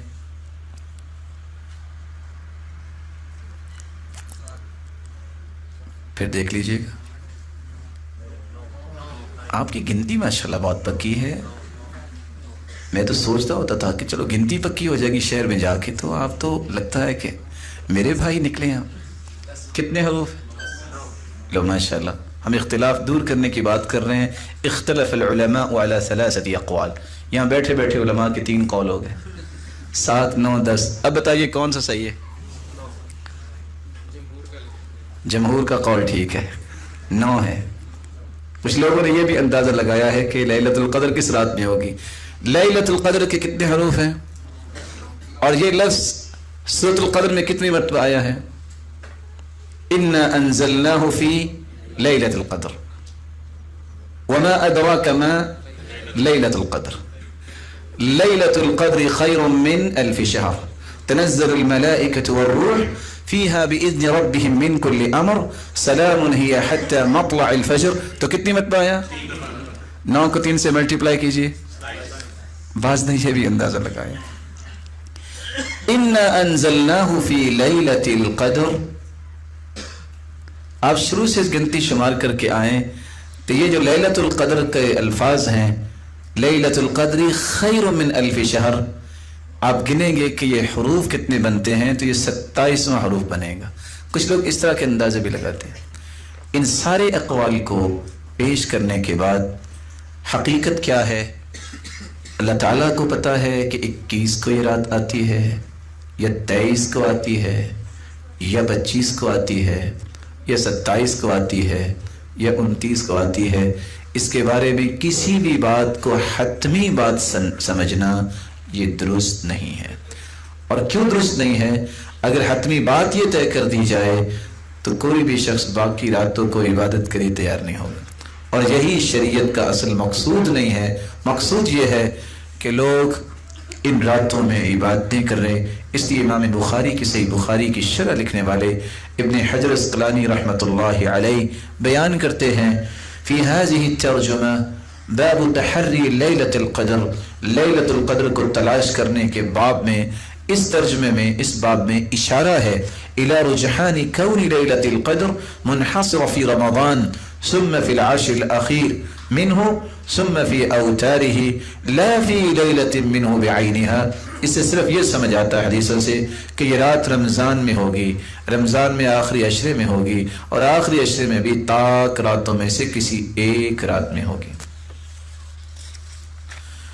رسول اللہ صلی اللہ علیہ وآلہ وسلم نے جس بلندی کا تذکرہ فرمایا ہے، اور اسی بلندی کو حاصل کرنے کے لیے آپ کا معمول بھی یہ تھا، احیا اللیل، آپ رات کو بیدار رہتے، وایقظ اہلہ، اپنے گھر والوں کو اٹھاتے، وجد وشد المئزر، اور آپ کوشش کرتے اور کمر کس دیا کرتے تھے۔ لیلۃ القدر کو تلاش کرنے والوں میں 3 لوگوں کے رویے ہیں، اور آپ بھی دیکھ سکتے ہیں کہ آپ تینوں گروہوں میں سے کس گروہ میں شامل ہیں۔ پہلا وہ گروہ ہے وفقہ اللہ تعالی للصواب، ایسا گروہ جو خالص اللہ کی رضا کے لیے عبادت کرتا ہے، اس کو کوئی غرض نہیں ہے، صرف ایک ہی غرض ہے، جب اللہ کے رسول نے پورا عشرہ رات بیداری کی ہے، گھر والوں کو اٹھایا ہے، حالانکہ ان کو بھی دکھا دی گئی تھی، اور انہوں نے کمر کستی ہے، کمر بستہ ہو کے یہ راتیں گزاری ہیں، تو مجھے تو اللہ سے تعلق چاہیے، مجھے تو رب کی رضا چاہیے، جو میری قسمت میں ہے مجھے وہ رات مل ہی جائے گی، وہ اپنی عبادت پہ توجہ رکھتا ہے۔ دوسرا وہ گروہ ہے جس کو صرف یہ ہوتا ہے چلو جتنا بھی مختصر ہو جائے، اس سارے مہینے میں کوئی 1-2 راتیں خصوصاً طاق راتوں میں اس لیے جاگتا ہے، چند لمحات قیام کرتا ہے، پھر اس کے بعد گفتگو میں مشغول ہو جاتا ہے، اور بعض تو ایسے لوگ ہیں جو ان مبارک راتوں میں بھی اپنے شوق پورے کرنے سے باز نہیں آتے، کہیں دف چل رہی ہے، نام بھی اسلام کا لیتے ہیں اور اس طرح کی مجالس برپا کی جاتی ہیں۔ یہ وہ گروہ ہے جو بہت ساری خیر سے محروم ہے۔ اور تیسرا وہ گروہ ہے جن کو قرآن رمضان کی قدر کا ہی علم نہیں، اس کا سال سارے کا سارا ایک جیسا ہوتا ہے، نہ اس کے سامنے کو رمضان کی عظمت ہے، نہ اس کے سامنے جو ہے وہ لیلۃ القدر کی عظمت ہے۔ وہ زیادہ سے زیادہ چھپ کے کھانے میں بھی گریز نہیں کرتا، لوگوں کو کہتا ہے میں نے روزہ رکھا ہے۔ اگر خوف نہ ہو اس کو تو شاید اس بارے میں بھی وہ اپنا ایک تصور پیش کرتا۔ ایسے لوگوں کے بارے میں ہدایت کی دعا بھی کرنی چاہیے۔ اور عمر رضی اللہ تعالیٰ عنہ تو مارا کرتے تھے کوڑے جو روزہ نہیں رکھتا تھا، اور بچوں کو بھی روزہ رکھوایا کرتے تھے۔ تو اللہ عز و جلال ہمیں ایسے لوگوں کی سب میں شامل فرمائے جو رب تعالیٰ کے قرب کی خواہش رکھتے ہیں۔ لیلۃ القدر کی تلاش میں ہمیں کام کیا کرنے ہیں؟ لیلۃ القدر کی تلاش جن کو ہوتی ہے ان کا سب سے پہلا رویہ یہ ہے کہ اس رات کو تلاش کرنا ہے تو تازہ دم ہو کے اور دل کے گہرائیوں سے یہ خواہش دے کے کہ میں نے اللہ کے قریب ہونا ہے۔ اس لیے ابن جریر کہتے ہیں كانوا يستحبون ان يغتسلوا كل ليلة من ليالي العشر الاواخر۔ سلف صالحین آخری 10 راتوں میں ہر رات مغرب کے بعد غسل کرتے کہ تازہ دم رہیں، اور اپنے آپ کو پاک صاف اس لیے کرتے اور اس لیے غسل کرتے کہ نیند کا غلبہ نہ ہو۔ اور امام نخعی ابراہیم النخعی رحمہ اللہ یغتسل فی العشر کل لیلہ، ہر رات ان کا یہی معمول تھا۔ ومنهم من كان يغتسل ويتطيب في الليالي التي تكون أرجى الليلة، فأمر زر بن حبيش بالاغتسال ليلة 27 من رمضان۔ اور کتنے ایسے تھے جو طاق راتوں میں ضرور غسل کیا کرتے۔ تو سب سے پہلا کام وہ لوگ غسل کرتے، واغتسل وتطيب،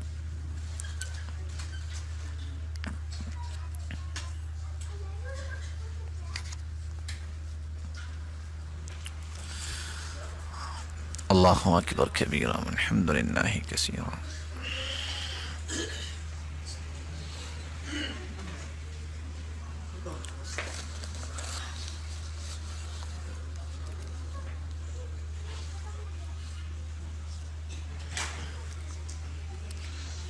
لا الہ الا اللہ وحدہ لا شریک لہ لہ الملک ولہ الحمد یحیی ویمیت وہو علی کل شیء قدیر۔ لا الہ الا اللہ وحدہ لا شریک لہ الملک ولہ الحمد یحیی ویمیت وہو علی کل شیء قدیر۔ لا الہ الا اللہ لہ الملک ولہ الحمد یحیی ویمیت۔ لا الہ الا اللہ وحدہ لا شریک لہ۔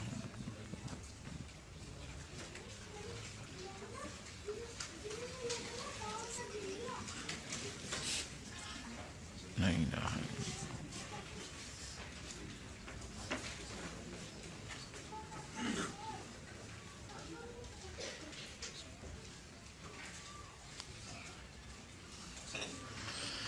لا الہ الا اللہ وحدہ لا شریک لہ۔ اپنے وقت کو ضائع کرنے کی بجائے رب تعالیٰ کے ذکر میں مشغول ہونا یہ بہت بڑی سعادت اور خوش نصیبی ہے۔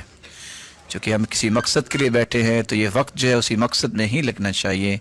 استغفر اللہ، لا الہ الا اللہ، لا حول ولا قوة الا باللہ، حسبی اللہ، یا حی یا قیوم برحمتک استغیث۔ یہ مختلف اذکار ہماری زبان پہ جاری رہنے چاہیے۔ اللہ تعالیٰ نے جو لکھا ہے وہی کچھ ہوگا، اور اللہ تعالیٰ نیتوں کو جانتے ہیں کہ یہ وقت پورا کرنے کا وقت ہے یا کہ اسی طرح ذکر و اذکار سے بھی وہی درجات انشاءاللہ ملیں گے۔ جو سیکھنے کے لیے آئے ہیں اللہ تعالیٰ ان کو محروم نہیں کریں گے، اور اس کا فیصلہ یہ ہے ان اللہ قد اوقع اجرہ علی قدر نیتی۔ اللہ تعالیٰ نیت کے مطابق ہی فیصلے کرتے ہیں۔ صحابہ جب گئے تھے عمرہ کرنے، صلح حدیبیہ کے موقع پہ واپس بھی آ گئے، لیکن ان کا عمرہ کنسیڈر کیا گیا۔ اس لیے جب انسان نیت کر لیتا ہے تو اس کے مطابق اسے اجر مل جاتا ہے۔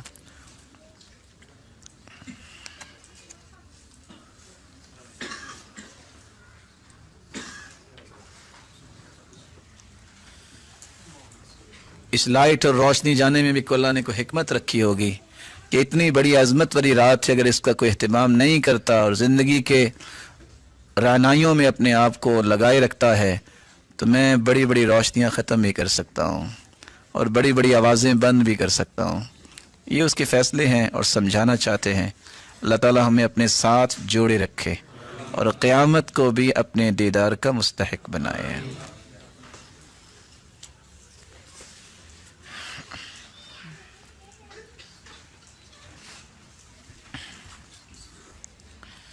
لا الہ الا اللہ وحدہ لا شریک لہ لہ الملک ولہ الحمد یحیی ویمیت وہو علی کل شیء۔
استغفر اللہ ربی من کل ذنب واتوب الیہ۔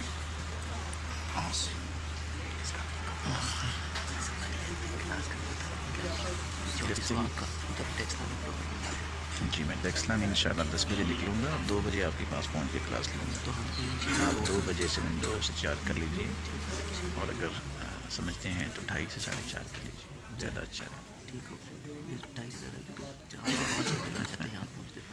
جی انشاءاللہ آپ 2:30 سے 4:30 کر لیجیے۔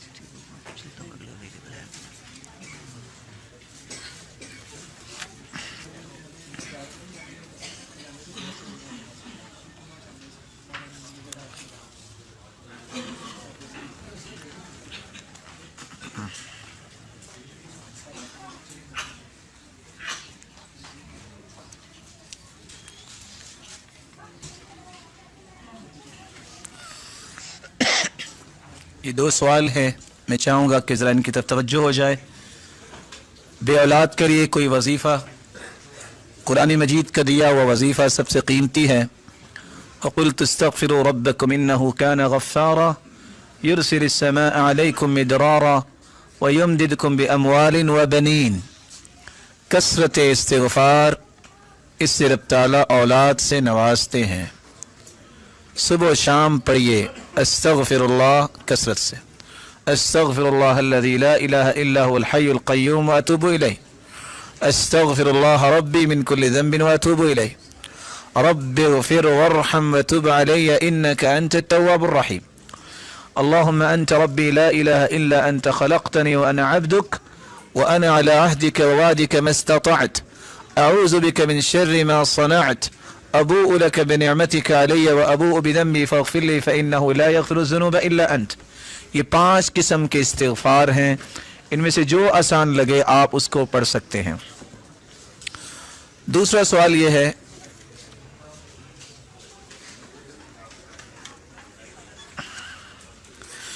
اسلام میں لو میرج کے بارے میں کیا حکم ہے؟ کیا جس کو لائق کرتے ہیں اس کے ساتھ شادی کی دعا کر سکتے ہیں؟ اگر آپ الفاظ کا صحیح چناؤ کر لیں اور اس کا صحیح معنی سمجھیں تو ایک لفظ یاد رکھیے، اسلام نے جتنا نظام دیا ہے وہ اتنا پاکیزہ ہے، اتنا پاکیزہ ہے، اس پاکیزگی کو سامنے رکھا جائے تو یہ لفظ چونکہ غلط استعمال ہوتا ہے، اگر یہ استعمال غلط نہ ہوتا تو ہم یہ کہہ دیتے کہ اسلام کرتا ہی لو میرج ہے، کیونکہ اس کی لو کیا ہے؟ اللہ کا دین، اخلاق، نیکی، پاکیزگی، پاک دامنی۔ اسی لیے تو بنیادیں بیان کی نا کہ وہ کس کے ساتھ محبت کرتا ہے، وہ ان نیکیوں کے ساتھ جب محبت کرتا ہے تو اصل میرج تو وہی ہے۔ اگر انسان کسی کی نیکی خیر خواہی کو دیکھتا ہے اور اس کے بارے میں دعا کرتا ہے تو اس کو کرنی چاہیے، بلکہ سلف تو دعائیں کیا کرتے تھے، یا اللہ ایسا ساتھی دے جو جنت تک میرے ساتھ جائے۔ تو دعا کرنے میں حرج کوئی نہیں، لیکن اس لفظ کو استعمال کرنا یا اسی طرح اس لفظ کے استعمال کے بعد اس طرح کے رویے اختیار کرنا جو ارینج میرج نہیں ہوتی، اس طرح کی غلط راہ ہوتی ہے، اس سے بچنا چاہیے۔ اس لیے ابن باز رحمۃ اللہ علیہ کہا کرتے تھے، یہ جو ہم پھول دل بنا کے بھیج دیتے ہیں یا کہیں لگا دیتے ہیں، یہ مومنوں کے لائق نہیں ہے۔ دل کے اندر لکھا ہوتا ہے اللہ، دل کے اندر لکھا ہوتا ہے محمد صلی اللہ علیہ وسلم، یہ اللہ اور اس کے رسول کی توہین نہیں کرنی چاہیے۔ بلا شبہ دل میں محبت اللہ اور اس کے رسول کی ہے، لیکن جو عام لوگ ہیں، جن لوگوں نے یہ شعار بنا لیا ہے غلط محبت کا، دل بھیجنا یا دل بنانا، ایک سچے مومن کو یا اپنے رب کے بارے میں اور اللہ کے محبوب کے بارے میں یہ رویہ نہیں کرنا چاہیے۔ اس لیے جہاں بھی ایسا لکھا ہو اس سے گریز کرنا چاہیے۔ اگر جوانی میں سر کے بال اور داڑھی کے بال سفید ہو تو مارکیٹ میں بال برو اور بلیک کرنے والے ہیئر کلر موجود، ان کو لگانا جائز ہے۔ تو یہ براؤن اور بلیک جو ہے، بلیک سے بچا جائے، باقی آپ کلر استعمال کر سکتے ہیں۔ امام کے پیچھے رکوع کے بعد ہاتھ باندھنا کیسا عمل ہے؟ امام کی اطاعت کے حوالے سے اگر کوئی باندھ لے تو ٹھیک ہے، نہ باندھے تو پھر بھی ٹھیک ہے۔ کیوں؟ آپ صلی اللہ علیہ وسلم کی جتنی نماز بیان کی گئی اس میں ہاتھ باندھنے کی صراحت موجود نہیں، اور رسول اللہ صلی اللہ علیہ وسلم کی ایک روایت ہے جس کو سنن نسائی میں لایا گیا ہے کہ آپ جب بھی قیام کرتے تو آپ ہاتھ باندھتے تھے۔ اس سے استدلال کرتے ہوئے بعض نے کہا کہ ہاتھ باندھنا چاہیے، اور آپ اسی طرح رکوع کرنے کے بعد واپس اسی طرح جیسے ہڈیاں تھی واپس چلے جاتی، اس سے استدلال کر لیا، جبکہ یہ استدلال کی وجہ سے ہم کسی کا انکار نہیں کرتے۔ آپ صلی اللہ علیہ وسلم سے جتنی بھی روایات آئی ہیں ان روایات میں اس بات کا حکم نہیں ہے۔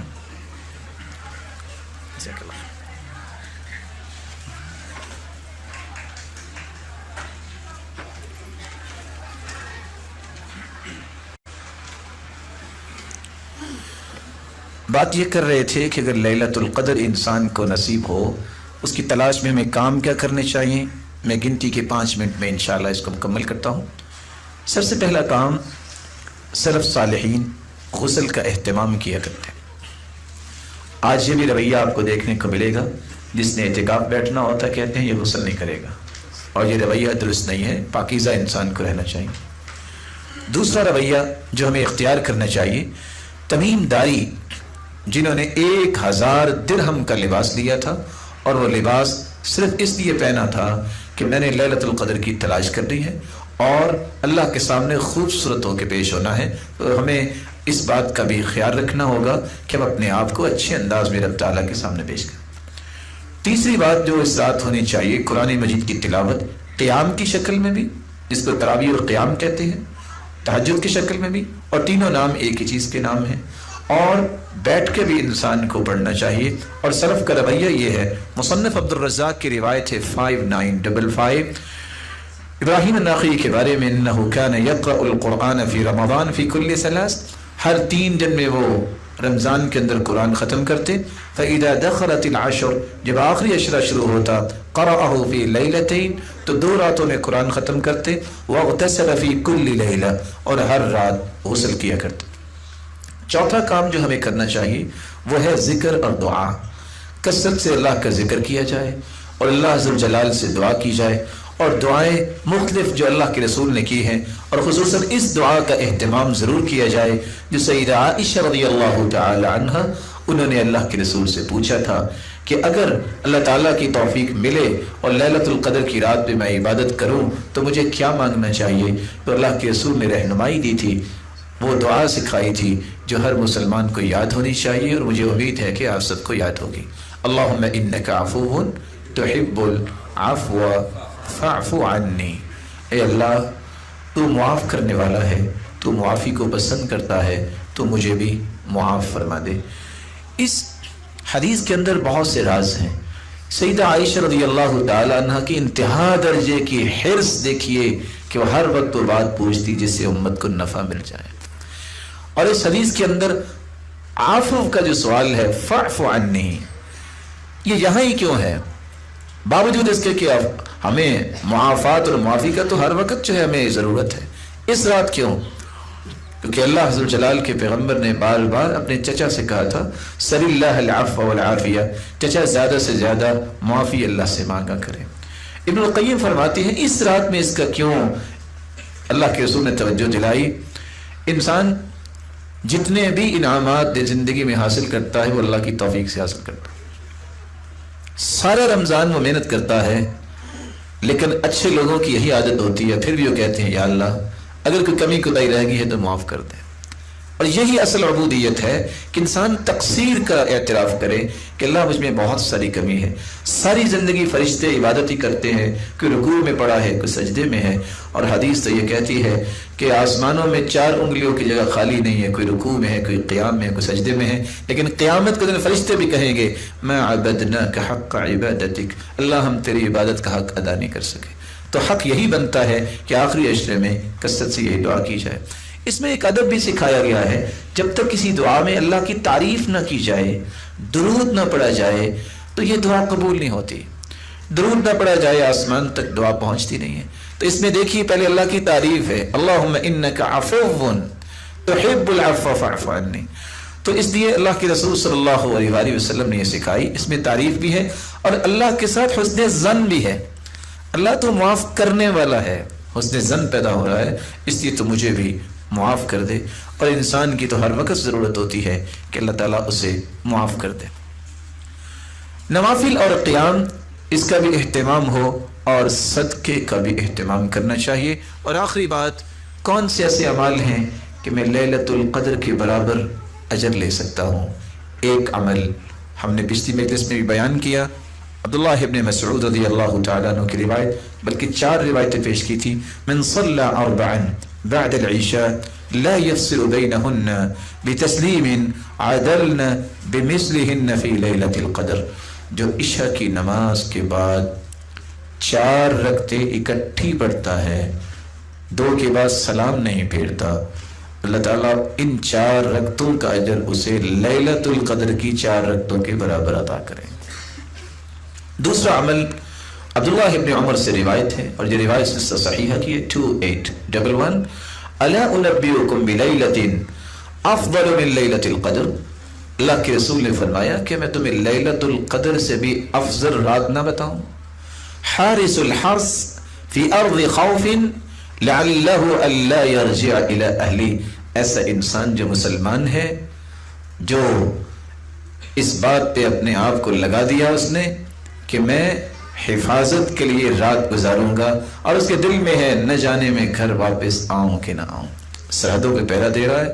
اس روایت کو دیکھتے ہوئے میں کہنا چاہوں گا کتنے خوش نصیب ہیں وہ لوگ جو آج اس ذمہ داری کو نبھاتے ہیں، فوج کے لوگ جن کو اللہ نے ایمان دیا، جن کو اللہ نے کتنا تقوی دیا، اور اللہ عز و جلال پر ان کا اعتماد ہے، نماز پڑھنے والے، وہ زکوٰۃ دینے والے، وہ روزے رکھنے والے، کچھ پتہ نہیں گھر واپس آنا ہے کہ نہیں، پھر بھی وہ سرحدوں پہ پہرا دیتے ہیں۔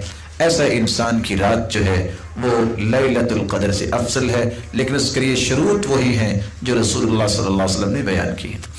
تیسری بات جو سیدنا ابو ہریرہ رضی اللہ تعالی عنہ کی آپ نے پچھلی مجلس میں بھی سنی، اور جو روایت بھی سلسلہ صحیحہ کی ہے 168، کہ جب وہ رباط کر رہے تھے، رباط کیا ہے کہ دشمن کی چال سے بچنے کے لیے یا اس کی شرارت سے بچنے کے لیے پہرا دینا، لوگ ساحل کی طرف بھاگے کہ کہیں دشمن نہ آ گیا ہو، لیکن بعد میں کہا گیا کہ خیر کی بات ہے، سیدنا ابو ہریرہ وہاں رک گئے، سب لوگ واپس آ گئے۔